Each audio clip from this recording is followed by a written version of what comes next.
Hey guys, it's John Claude, and today we have our first $25 patron deck. It's going to Noah Smith. Just grab this one right here. And good luck to you, sir. Hopefully you get something incredible. I know last time, at least I think 3 out of 4 were pretty good. Only one was halfway questionable, but still had a decent game plan. Looks like you got yourself a purple Archon here. And the first house, Logos. Followed by this.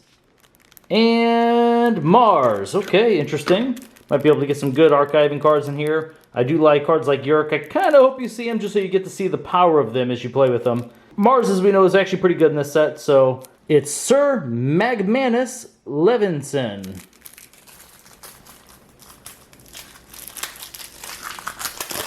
Okay. Came off pretty easy. And we're starting off with Hypnotic Command. It's actually a really good rare. For each friendly Mars creature, choose an enemy creature to capture 1 amber from their own side. Awesome amber control to start off the deck. Sample collection, put an enemy creature into your archives. For each key your opponent has forged. If any of those creatures leave your archives, they are put into their owner's hand instead. Oh! Sweet. Nizik Resonator, 2 power, 1 armor. For each neighbor Nizik Resonator has, your opponent's keys cost +2 amber. Key Abduction. And whenever you play it, return each Mars creature to its owner's hand. Then you may forge a key at +9 current cost, reduced by 1 amber for each card in your hand. That's an awesome card. Especially if you get some play effects inside Mars, you're able to play them, drop this, get an amber, get those cards back in your hand, and then start replaying those play effects. So this is a pretty good card in this set. Oh, Hypno Beam! Gain control of an enemy creature. This is such a cool card. I love that it's not an upgrade. There's very few cards that can deal with upgrades, but if it was an upgrade, your opponent could potentially get that creature back. As it stands right now, the only way to get their creature back, other than maybe returning it to the owner's hand, would be taking it with some sort of upgrade. So this is an awesome card. I've never actually opened one of these. That's pretty cool. Zyzix's Shockworm, 3 power, 1 armor. After an enemy creature reaps, you stun it. He's pretty good. Mother Gun. It's an artifact. Action. Reveal any number of Mars cards from your hand. Deal damage to a creature equal to the number of Mars cards revealed this way. This is a really good card with that key abduction because you can make for a really big Mother Gun turn. Oh, and you have 2 of them. So that's actually really cool. Mars first. Amber, whenever you play it, ready and use a friendly Mars creature. Collector Worm. This is easily my favorite Mars creature in this set. 2 power, 5 armor, fight. Archive the creature. Collector Worm fights. If that creature leaves your archives, put it into its owner's hand instead. Very nice. Oh, and you have 2 of them. That is really cool. I like that. 3. Oh! Now I'm actually really jealous. You have 3 Collector Worms. What's also really cool about this is you have the Mars first, so you can immediately use its effect to archive an opponent's creature. Very nice. Now we're on to Logos. It's Strange Gizmo. It's an artifact. Amber, whenever you play it, after you forge a key, destroy each creature and artifact. This actually causes a really neat effect to your game because your opponent and you are now trying to juggle just who's going to have enough things out where they don't lose too much while they're waiting for you to forge a key. It's fun watching the interaction with this. I will say this, I would still just about play everything. I think some people play it too conservative and it doesn't work in their favor. Whoa, Project ZYX 5 power. Fight Reap. You may play one of your archived cards as if it was in your hand and in the active house. Ooh. Oh man. Oh, it also has 1 armor. It's my first time seeing this guy. This seems busted if you get some great archives in here. How incredible is this guy? Remote access. Your first artifact control. Amber, whenever you play it, use an opponent's artifact as if it was yours. Interdimensional Graft. 1 amber whenever you play it. If an opponent forges a key on their next turn, they must give you the remaining amber. Great against Amber Rush decks. Director ZYX 3 power elusive. At the start of your turn, archive the top card of your deck. Great with that project we had. Bouncing Death Quark. Destroy an enemy creature and a friendly creature. You may repeat this effect as many times as you like, as long as it is possible to repeat the entire effect. Oh, you are hoping for Archimedes now. Can do some great things with that. Oh, ZYX Researcher 2 power play. Archive the top card of your deck or the top card of your discard pile. Loving the archive in here. Wild Wormhole. Amber, whenever you play it, play the top card of your deck. Professor Sutterkin, 2 power, Reap. Draw a card for each friendly Logos creature. Very jealous of this Logos. Poke, 1 amber whenever you play it. Deal 1 damage to an enemy creature. If this damage destroys that creature, draw 1 card. Cutthroat Research, amber whenever you play it. Steal 2 amber if your opponent has 8 or more amber. So it doesn't take him off a key, but you can get quite a bit of amber off that. Oh, you have the combo. Binate Rupture. It's an alpha, so it has to be the first thing you do on your turn. Play. Each player gains amber equal to the amber in their pool. And let's go back here because you have interdimensional graft. Right here. So for those of you that haven't seen it, you're actually going to wait till your opponent has a bunch of amber at the start of your turn. Hopefully you have quite a bit as well. You're going to play Binate Rupture. You're going to double their amber. So let's say they're on 5, 6, 7 amber. Suddenly they have 10, 12, or 14 amber. Then you're going to play Interdimensional Graft. After they forge their key for 6, hopefully, you're now going to end up with all the remaining amber. It's a great combo, plus all the amber you already had. So this might be enough to make it where you can forge 2 keys in a row, thanks to their amber plus the amber you already had. So that is an awesome combo. Congratulations on that. Now we're on to Dis. Wow, this is the last card, so that's the best card you could possibly see to end logos. We're on to Dis. 1 amber if you play it. It's Pain Reaction. Deal 2 damage to an enemy creature. If this damage destroys that creature, deal 2 damage to each of its creature's neighbors. I just discussed this in my Dis article, and I think this is a fantastic card.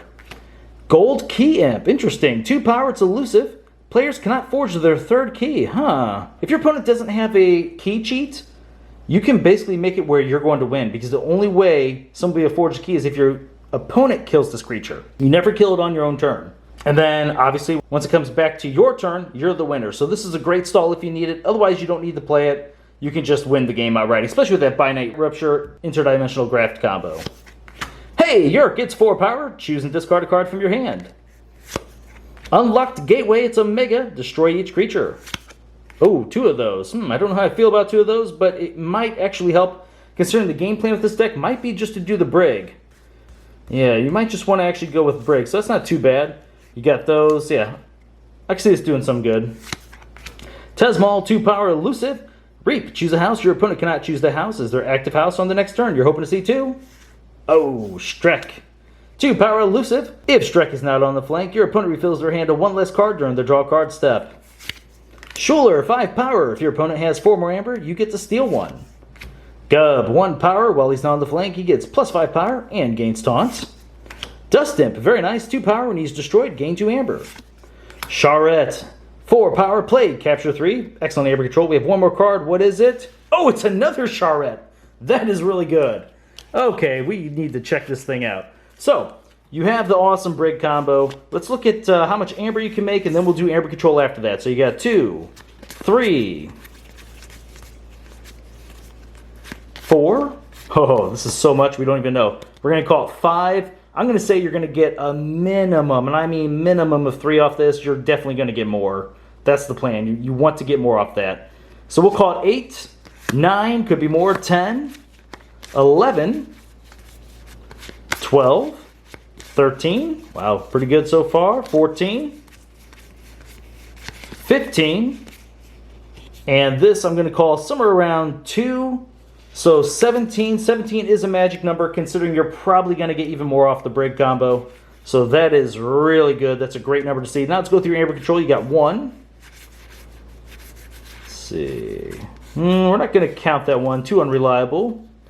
This is actually, in a weird sense, amber control too, because if your opponent did have a huge rush turn, you're stealing all their amber, right? So we're going to call that, that's going to be at least the second. 3, 4, 5. Oh, that's already the magic number you look for in AOA. 5 is a great number. Did you have any more? Kind of one there. Oh, you did. 6. That's awesome. Fantastic deck here. This is really good. One other note here, I mean, this is sort of a combo deck. It's actually pretty quick, it seems like, and that Yerk is also going to help power you to at least 1 more card. That's important. You'd be surprised how important sometimes seeing 1 additional card every turn is, because you're seeing 1 more card every turn after you played him. And anyone that plays with a lot of chains knows how important that seeing a little bit further into your deck can be.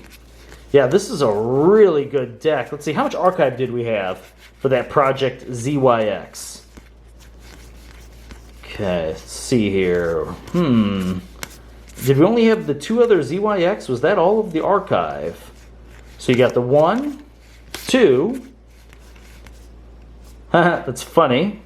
You do have more with the collector worms, but you're not going to play them because it's going to go back to your opponent's hand. And save the sample collection is kind of funny to think about. But that's still not too bad, because these cards are actually really good, even on their own, not including the free being able to play the card thanks to the project. So this is really good. I like this deck quite a bit. I'm a little bit jealous. No, I'm more than a little bit jealous. This is really cool. And I mean, and just some of the cards, like I said, this is just a really powerful card in my opinion, especially in this set. Look at how many smaller creatures there are. We got 2. Here's another 2. He at least has armor though. But like, just in this deck alone, you already see quite a bit of smaller creatures. It's important to be able to take out, not necessarily Dust Imps, but Streks, Tesmals. You want to take out Gold Key Imps, you know, any of the Imps, Sutterkin. So on the opposing side, to be able to play those, it's just a really powerful effect. And also the 2 Mother Guns with the Key Abduction, being able to kill off 2 big creatures is pretty nice. I mean, even stealing your opponent's best creature. This is always going to be one of the best cards in your hand at any given time. This is just so good. Yeah, this deck is really, really nice. You have ways to burn through your deck thanks to Sutterkin. You only have the 1 taunt through Gub, and he's kind of weak, but if you can pull him off, he gets the job done. Yeah, this is a fun deck for sure. It's better than fun. I mean, this thing should do really well at chain-bound events. I see this deck performing extremely well. You only have maybe 1 card that isn't that great in the whole deck. It's right here, and you know what? Yerk it, right? You don't even need any more. You just yerk it, it's gone. But yeah, I mean, this is just, it's really solid. Hypnotic Command, you had a decent amount of Mars creatures. Let's go back through that real quick just to see. I'm expecting to get 2 or 3 amber from that basically every game. And actually, with the way the deck cycles, I mean, you're probably going to be able to play that card usually twice. Let's see here, the Mars, yeah, so we got the Collector Worms. Tell me there was, yeah, okay. So you got at least 5 here. 5 is a great number. You don't want to see 4, but 5, especially when they're like this. Look at every one of these cards. Look at the effects they add to the game, making your opponent's keys cost more, stunning your opponent's creatures when they reap, archiving your opponent's creatures. How amazing is that? Gosh. Yeah, every creature in here is just really solid. Everything in this deck is a good performer. And congratulations, Noah. This is awesome. Yeah, I mean, the only thing, okay, I forgot. We had 2 unlocked gateways.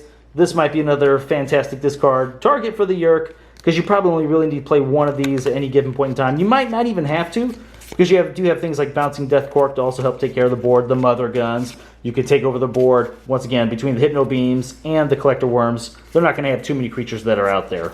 So, fantastic deck. It's still super hard for me to rate AOA, but I'm going to have to say, man, this thing's up there. It's definitely up there. It could be... It's around a B+. I mean, I feel like it could be higher. It's really fun. It's really cool. I just don't know. The Brig. The Brig is what takes it up a whole nother notch, so it might be an A-. It's hard to call at this point in time until you sit down and you get to play through this whole deck. All right, guys. Thank you very much for watching my videos, and I will see you next time.